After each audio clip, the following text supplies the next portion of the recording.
Basically curly hair आहे, short length आहे, fringes आहेत. ह्या केसांवरती घरच्या घरी मेसी बन कसा करणार आहोत ते आपण बघणार आहोत. कर्ल्स मेंटेन ठेवण्यासाठी आपण एक प्रोटीन स्प्रे वापरतोय. मूस ऐवजी खूप सुंदर इफेक्ट आहे. सिरम सारखंच आहे पण हा क्रीमी सिरम आहे. आता मी सेक्शन करते. इयर टू इयर सेक्शन आपण घेतोय.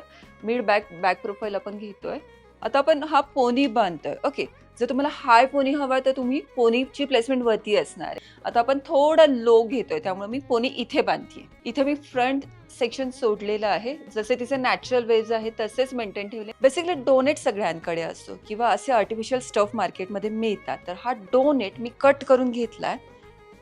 Okay, he net as a stuff सारखी आपण यूज करणार आहोत. 5 ते 6 पिन्स मध्ये हे लॉक होऊन जातं. तर स्टफ स्ट्रॉंग लॉक होणं फार गरजेचं आहे. Okay, perfect. येस, आता हे जे कर्ल्स जसे नॅचरल फॉल आहे तसेच आपल्याला एक सेक्शन छोटा छोटा उचलत त्याला हलकासा ट्विस्ट दिलाय आणि तो त्या आपण स्टफ वरती इंटरलॉक करत जातोय.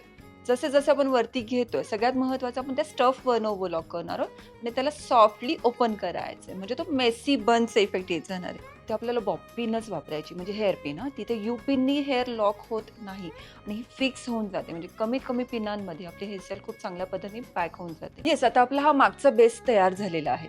पुढचे केस जे ओपन ठेवलेले आहेत ती शॉर्ट लेंथ आहे. सिम्पल जसं मागे आपण मॉडिफाय केलंय तसेच आपल्याला छोटे छोटे सेक्शन घेत त्याला हलकसं ट्विस्ट करत मागे या बनच्या इथे लॉक करत जायचे. कानाच्या वरचे जे केस आहे तिथनं आपल्याला स्टार्ट करायचं आणि बेसिकली आपल्याला स्टफच्या जो काही आपण बन घातलाय त्याच्यात जवळ येऊन लॉक करायचं. हेही तुम्हाला बॉब पिनच लॉक करायचं. परत दुसरा हलकासा सेक्शन घ्यायचा आहे, तो पण ट्विस्ट करायचा आहे. छोटे छोटे सेक्शन घ्यायचे. त्याचं एक थोडं फिनिशिंग मेसी जो बन म्हणतोय ना आपण तसा तो इफेक्ट आपल्याला फायनल इफेक्ट दिसणार आहे. येस, साधारणतः 1-1 इंचाचा बॉक्स येईल ह्या पद्धतीने आपल्याला ते घ्यायचे.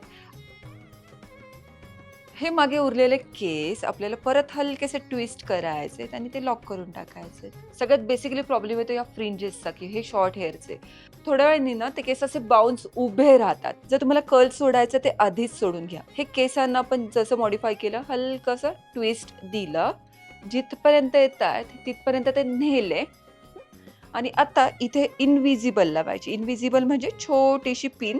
इनविजिबल आपल्या ह्या डब्ल्यू पॅटर्न मध्ये मोल्ड करायचंय.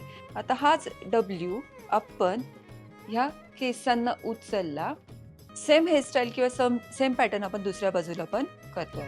विदाउट ॲक्सेसरीज आपली हेअरस्टाईल डन आहे. आता आपण त्याच्यावरती सिम्पल ॲक्सेसरीजचा इफेक्ट कसा दिसतो ते बघूया. आपल्याकडे घरी बरेच मोती पडून असतात. ते मोत्यांच्या माळा आपण युपिन मध्ये ते मनी ऍड केलेले आणि त्याचा एक छान इफेक्ट त्या मेसी बनवती देतोय.